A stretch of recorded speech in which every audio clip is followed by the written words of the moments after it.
بسم اللہ الرحمن الرحیم۔ محترم ناظرین کرام، السلام علیکم ورحمۃ اللہ وبرکاتہ۔ عربی سیکھنے کے لیے جن علوم و فنون کی ضرورت ہوتی ہے ان میں سے ایک اہم علم صرف ہے۔ اسی وجہ سے ہم علم صرف کی ایک کتاب اساس الصرف پڑھ رہے ہیں۔ آج ہم انشاءاللہ عز و جل ثلاثی کا بیان پڑھیں گے۔ دیکھیے 20واں سبق، ثلاثی کا بیان۔ ثلاثی کا معنی ہے 3 حرف والا، ٹھیک ہے۔ یہاں مراد کیا ہے؟ 3 حروف اصلیہ والا، یعنی ایسا کلمہ جس میں حروف اصلیہ 3 ہو، ٹھیک ہے۔ حروف زائدہ اور اصلیہ ملا کر 3 نہیں، بلکہ حروف اصلیہ اگر 3 ہو تو اسے کہیں گے ثلاثی، ٹھیک ہے۔ تو یہ ثلاثی جو ہے، یہ کلمہ ثلاثی ہوتا ہے۔ کلمے کی 3 قسمیں ہیں، اس سے پہلے آپ پڑھ چکے ہیں، اسم، فعل، حرف، ٹھیک ہے۔ تو اسے پتہ چلا حرف کو چھوڑ کر کے اسم اور فعل دونوں جو ہیں یہ ثلاثی ہو سکتے ہیں۔ اسم بھی ثلاثی ہو سکتا ہے، فعل بھی ثلاثی ہو سکتا ہے، یعنی اسم ہو یا فعل ہو، دونوں میں ایسا ہو سکتا ہے کہ اس کے حروف اصلیہ 3 ہو، ٹھیک ہے۔ دیکھیں بیان کر رہے ہیں، پہلے ثلاثی کی 2 قسمیں ہیں، ثلاثی مجرد، نمبر 2 ثلاثی مزید فی۔ ثلاثی یعنی جس میں 3 حروف ہو، مجرد جو زائد سے خالی ہو، یعنی 3 حروف اصلیہ ہو اور اس میں کوئی زائد حرف نہ ہو، اسے کہیں گے ثلاثی مجرد۔ ثلاثی کا معنی 3، مزید فی جس میں زیادہ کیا گیا ہو، مزید فی، مزید فی ہی جس میں زیادہ بھی ہو، یعنی 3 حروف اصلیہ کے ساتھ ساتھ کوئی دوسرا حرف بھی زیادہ ہو، اسے کہیں گے ثلاثی مزید فی۔ تو ثلاثی کی 2 قسمیں ہوئی، نمبر 1 ثلاثی مجدد، نمبر 2 ثلاثی مزید فی۔ ثلاثی مجدد کی تعریف۔ ثلاثی مجدد کسے کہتے ہیں؟ ثلاثی مجدد وہ کلمہ، یعنی وہ اسم یا فعل، یعنی اسے پتہ چلا کہ حرف جو ہے وہ ثلاثی نہیں ہوگا، ٹھیک ہے، حرف جو ہے اس کی تقسیم میں نہیں آتا، ٹھیک ہے۔ ثلاثی مجدد وہ کلمہ، یعنی وہ اسم یا فعل جس میں 3 حروف اصلیہ کے علاوہ کوئی حرف زائد نہ ہو، یعنی ایسا کلمہ جس میں 3 حروف اصلیہ ہوں، مادے کے حروف اصلیہ، روٹ حروف جو ہوتے ہیں وہ 3 ہو اور ان کے علاوہ کوئی زائد حرف بھی نہ ہو۔ جیسے ثلاثی مجدد اسم کی مثال، جیسے صدقن، صدقن اس کا معنی ہے سچ، ٹھیک ہے۔ دیکھیے صدقن یہ فعلن کے وزن پر ہے، صدقن فعلن۔ صدقن میں دیکھیے صاد یہ فا کلمے کی جگہ ہے، ٹھیک ہے، صدقن فعلن، صاد جو ہے یہ فا کی جگہ ہے، ٹھیک ہے۔ تو صاد ہو گیا فا کلمہ۔ اس کے بعد ہے دال، دال عین کی جگہ ہے تو دال ہو گیا عین کلمہ، اور قوف یہ لام کی جگہ ہے تو قوف ہو گیا لام کلمہ۔ تو دیکھیے صدقن میں 3 حروف اصلیہ ہیں، 3 حروف ہیں اور تینوں اصلیہ ہیں، اور کوئی زائد حرف بھی نہیں ہے، تو یہ ثلاثی مجدد ہو گیا، ٹھیک ہے۔ اور آپ جانتے ہو، پڑھ چکے ہوں گے کہ تنوین کا ہونا اسم کی علامت ہے، تو یہ جو ہے اسم ہے۔ ثلاثی مجدد فعل کی مثال، جیسے ضرب بر وزن فعل، ضرب فعل کے وزن پر ہے، ٹھیک ہے۔ دیکھیے ضربہ میں ضاد یہ فا کی جگہ ہے تو یہ ہو گیا فا کلمہ، اور را یہ عین کی جگہ ہے تو یہ ہو گیا عین کلمہ، با لام کی جگہ ہے تو یہ ہو گیا لام کلمہ، ٹھیک ہے۔ تو دیکھیے ضربہ میں 3 حروف ہیں اور تینوں حروف اصلیہ ہیں، ٹھیک ہے، مادے کے حروف ہیں۔ انہی سے دوسرے ضربہ سے جتنے بھی صیغے بنیں گے، جتنے بھی افعال وغیرہ بنیں گے، سب میں جو ہے یہ حروف موجود ہوں گے، ٹھیک ہے۔ حروف اصلیہ کا مطلب یہ ہے کہ ان سے جتنے بھی افعال اسما بنیں گے ان سب میں یہ حروف جو ہے موجود ہوں گے، یہ اصل حروف ہیں، بنیاد ہیں یہ، ٹھیک ہے۔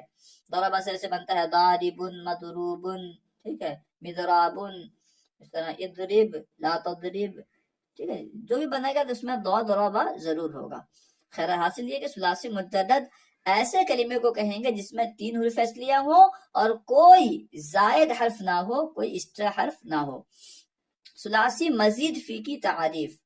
ثلاثی مزید فی وہ کلمہ، یعنی اصل میں جو ہے کلمے کو کہتے ہیں وہ کلمہ، چاہے وہ اسم ہو یا فعل، جس میں 3 حروف اصلیہ کے علاوہ کوئی حرف زائد بھی ہو، ایسا کلمہ جس میں حروف اصلیہ 3 ہو اور ساتھ ہی ساتھ کوئی زائد حرف بھی ہو، جیسے ثلاثی مزید فی اسم کی مثال، جیسے حمارن۔ دیکھیے حمارن کے آخر میں تنوین ہے، اور تنوین کا ہونا اسم کی علامت ہے، تو اسم ہے۔ دیکھیے حمارن میں جو ہے، یہ حمارن اصل میں ہے، یہ فعالن کے وزن پر ہے، حمارن فعالن۔ حمارن میں ہا، یہ فا کلمے کی جگہ ہے، حمارن میں جو ہا ہے یہ فا کلمے کی جگہ ہے، فعالن، حمارن فعالن، تو ہا فا کی جگہ ہے تو ہا ہو گیا فا کلمہ، میم عین کی جگہ ہے تو میم ہو گیا عین کلمہ، اور الف جو ہے یہ اسٹرا ہے، اور آخر میں جو رو ہے وہ لام کلمے کی جگہ ہے، تو لام جو ہے رو جو ہے وہ لام کلمہ ہو گیا۔ تو میم کے بعد جو الف ہے، یہ الف یہ زائد ہے، ٹھیک ہے، یہ ثلاثی مزید فی اسم کی مثال ہو گئی۔ اب دیکھیے ثلاثی مزید فی فعل کی مثال، جیسے اکرما بروزن افعلا، اکرما یہ افعلا کے وزن پر ہے، تو اس میں کاف یہ فا کلمے کی جگہ ہے تو کاف ہوا فا کلمہ، رو عین کلمے کی جگہ ہے رو ہوا عین کلمہ، اور میم لام کلمے کی جگہ ہے تو میم ہوا لام کلمہ۔ تو شروع میں جو حمزہ ہے یہ فا عین لام میں سے کسی کی جگہ نہیں، کسی کے مقابل میں نہیں، تو یہ ہو گیا حرف زائد، ٹھیک ہے۔ تو یہ ثلاثی مزید فی، کیونکہ ایسا کلمہ ہے جس میں ایک حرف زائد ہے، 3 حروف اصلیہ کے ساتھ ساتھ ایک زائد بھی ہے، تو یہ ہو گیا مزید فی، ٹھیک ہے۔ تو یہ ثلاثی مزید فی فعل کی مثال ہو گئی۔ اب دیکھیے تنبیہ، دیکھیے تنبیہ، اگر فعل ماضی کا صیغہ واحد مذکر غائب، فعل ماضی کا جو پہلا صیغہ ہوتا ہے واحد مذکر غائب، جیسے ضربا، ٹھیک ہے، مجرد ہو، مجرد ہو مطلب اس میں کوئی زائد حرف نہ ہو، مجرد ہو، اگر فعل ماضی کا پہلا صیغہ واحد مذکر غائب مجرد ہو تو اس سے مشتق یعنی نکلنے والے، اس سے مشتق ہونے والے نکلنے والے تمام اسماء و افعال بھی مجرد ہی کہلائیں گے، اگرچہ ان میں زائد حروف بھی آ رہے ہوں۔ یوں سمجھیے جیسے ضربا، دیکھیے ایک ہے ضربا، ٹھیک ہے، یہ ضربا جو ہے یہ فعل ماضی کا صیغہ واحد مذکر غائب ہے، پہلا صیغہ ہے، یہ مجدد ہے کیونکہ اس میں حروف اصلیہ 3 ہے، 1 2 3، یہ 3 حروف اصلیہ ہیں، ٹھیک ہے، تو یہ مجدد ہے۔ اب اس سے بنا ضاربن، ایک منٹ، ضربا ہے، ٹھیک ہے، ضربا سے بنا ضاربن، ٹھیک ہے، اس طرح بنا مضروبن،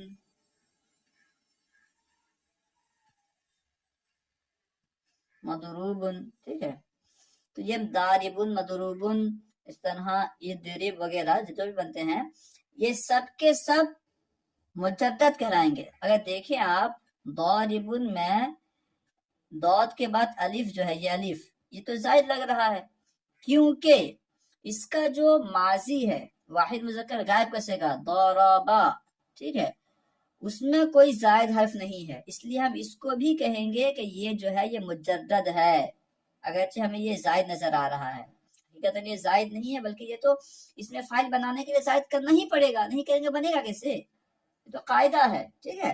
اس طرح اس میں مفعول میں مضروب، ٹھیک ہے، اب سن میں میم ہے، رو کے بعد واو ہے، تو کیا بولیں گے مزید فی نہیں، کیونکہ اس کا جو پہلا صیغہ ہے واحد مذکر غائب کا وہ جو ہے وہ مجدد ہے، اس لیے اس سے مشتق ہونے والے تمام افعال و اسماء بھی مجدد ہی کہلائیں گے۔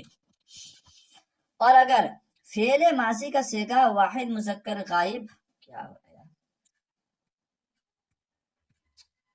فعل ماضی کا صیغہ واحد مذکر غائب مزید فی ہو تو اس سے مشتق یعنی نکلنے والے تمام اسماء و افعال بھی مزید فی ہی کہلائیں گے، ٹھیک ہے، اگر فعل ماضی کا پہلا صیغہ مزید فی ہوگا یعنی اس میں کوئی حرف زائد ہوگا تو اسے جتنے بھی افعال و اسماء وغیرہ جتنے بھی نکلیں گے سب کے سب مزید فی کہلائیں گے، ٹھیک ہے، کیونکہ پہلا صیغہ جو ہے اس میں حرف زائد ہے۔ یعنی الحاصل یہ کہ جو ثلاثی مجدد یا مزید فی ہونے کا ہم فیصلہ کریں گے یہ فعل ماضی کے پہلے صیغے کو دیکھ کے کریں گے، ٹھیک ہے، جیسے اکرما، ٹھیک ہے، کیونکہ اکرما میں جو ہے اکرما میں دیکھیے یہ حمزہ جو ہے زائد ہے، اس سے جو بھی مشتق ہوں گے جتنے بھی افعال اسماء جو بھی نکلیں گے، مکرم، ٹھیک ہے، مکرم، مکرم، ٹھیک ہے، وغیرہ یہ سب کے سب جو ہے مزید فی کہلائیں گے. یعنی اصل جو ہے ہمیں دیکھنا ہے، جس چیز کو دیکھ کے یہ فیصلہ کرنا ہے کہ یہ مجدد ہے یا مزید فی ہے، وہ کیا ہے؟ فعل ماضی کا پہلا صیغہ یعنی واحد مذکر غائب. اگر وہ مجرد ہے، اس سے جتنے اسماء بنے افعال بنے سب کے سب مجرد. اگر وہ مزید فی ہے تو اس سے جتنے بھی اسماء افعال بنیں گے سب کے سب مزید فی کہلائیں گے. اب دیکھیں تمرین سوال نمبر 1. ثلاثی مجدد اور مزید فی کی تعریف کریں اور مثال دیں. ثلاثی مجدد کی تعریف یہ ہوگی کہ ایسا کلمہ یعنی ایسا اسم و فعل جس میں حروف اصلیہ 3 ہو اور کوئی زائد حرف نہ ہو. جس میں حروف اصلیہ 3 کے علاوہ کوئی زائد حرف نہ ہو. جیسے ضربا بروزن فعلا، یہ فعل کی مثال. اس طرح ضربا اس طرح جو ہے صدق بروزن فعل، یہ اسم کی مثال ہو گئی. ثلاثی مزید فی کی تعریف: ایسا کلمہ یعنی ایسا اسم و فعل جس میں حروف اصلیہ 3 ہو اور کوئی زائد حرف بھی ہو. جیسے حمار بروزن فعال، اس طرح اکرما بروزن افعلا. ٹھیک ہے. اب دیکھیں سوال نمبر 2. درجہ ذیل الفاظ سے ثلاثی مجدد اور ثلاثی مزید فی الگ الگ کریں. یہاں جو الفاظ دیے گئے ہیں، جو کلمات یہاں پہ مذکور ہیں، ان میں کون ثلاثی مجرد ہے اور کون سا کلمہ ثلاثی مزید فی سے الگ الگ کرنا ہے. دیکھیں سب سے پہلے ہے علم. ٹھیک ہے. علم یہ فعل کے وزن پر ہے. علم فعل، تو اس میں 3 حروف اصلیہ ہیں، جو یہ ہو گیا ثلاثی. ٹھیک ہے. ثلاثی کے ساتھ ساتھ ثلاثی مجدد ہے کیونکہ کوئی زائد نہیں ہے، 3 ہی ہے، تو یہ ہو گیا ثلاثی مجدد. یہ اسم کی مثال ہے. ٹھیک ہے. ثلاثی مجرد اسم کی مثال. اس کے بعد ہے صعبن. علم کا معنی جاننا، علم.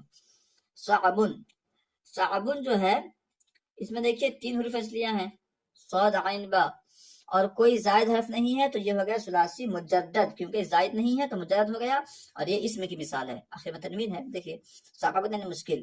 سمعا، دیکھیے سمعا جو ہے یہ اس میں 3 حروف اصلیہ ہے، سین میم عین، اور اس میں کوئی زائد حرف بھی نہیں ہے، اس لیے سمعا جو ہے ثلاثی مجدد ہوا. اور یہ فعل کی مثال ہے. سمعا فعل ماضی واحد مذکر غائب کا صیغہ ہے، تو یہ فعل کی مثال ہے. الظلما، الظلما یہ افعلا کے وزن پر ہے. ٹھیک ہے. الظلما افعلا کے وزن پر ہے. اس کے شروع میں جو حمزہ ہے یہ زائد ہے. ذو لام میم یہ 3 حروف اصلیہ ہے، حمزہ زائد ہے، اس لیے کہیں گے کہ یہ ثلاثی مزید فی ہے، اور یہ فعل کی مثال ہے. ٹھیک ہے. اس نے ظلم کیا. جمعن، جمعن یہ اسم کی مثال ہے. اس میں جیم میم عین یہ 3 حروف اصلیہ ہیں اور کوئی زائد حرف نہیں ہے، تو یہ ہو گیا ثلاثی مجدد. زائد نہیں ہے تو مجرد ہو گیا. اس کا ہے انکحا، انکحا اس نے نکاح کرایا، یہ افعلا کے وزن پر ہے. انکحا افعلا، تو کیونکہ شروع میں جو حمزہ ہے یہ فا عین لام میں سے کسی کی جگہ نہیں ہے تو یہ زائد ہے. اب کیونکہ 3 حروف اصلیہ کے ساتھ ساتھ ایک زائد حرف بھی ہے تو یہ ہو گیا ثلاثی مزید فی. نصر بروزن فعل، اس میں 3 حروف اصلیہ ہیں اور کوئی زائد حرف نہیں ہے تو یہ ہو گیا ثلاثی مجرد. کیونکہ زائد نہیں ہے تو مزید فی نہیں ہے، مجرد ہے، اور اسم کی مثال ہے. حاسبہ، حاسبہ بروزن فعلا، حاسبہ یہ فعل کی مثال ہے، باب مفعلہ سے ہے، ماضی کا صیغہ. تو حاسبہ میں جو ہے ہا کے بعد جو الف ہے یہ زائد ہے کیونکہ یہ فا عین لام میں سے کسی کی جگہ نہیں آ رہا ہے. حاسبہ فعلا. ٹھیک ہے. تو الف جو ہے کسی کی جگہ نہ ہونے کی وجہ سے زائد ہے. اب کیونکہ 3 حروف اصلیہ کے ساتھ ساتھ ایک زائد حرف بھی ہے تو کہیں گے یہ ثلاثی مزید فی ہے، باب مفعلہ سے، یعنی اپنا محاسبہ کرنا، اس نے محاسبہ کیا. باطلا، باطلا اس میں 3 حروف اصلیہ ہیں، باطلا، اور ان کے ساتھ ساتھ کوئی زائد حرف نہیں ہے تو یہ ہو گیا ثلاثی مجرد. کیونکہ زائد نہیں ہے تو مجرد ہو گیا. ٹھیک ہے. فعل ماضی واحد مذکر غائب کا صیغہ ہے. امید ہے کہ آپ کو پوری بات سمجھ میں آ گئی ہوگی. ریمیڈین کو عام کرنے کے لیے ہمارا ساتھ دیں. اگر ویڈیو اچھی لگی ہو تو ویڈیو کو ضرور لائک کریں اور اپنے تاثرات کمنٹ میں ضرور لکھیں. السلام علیکم ورحمۃ اللہ وبرکاتہ. دعائے خیر میں ضرور یاد فرمائیں.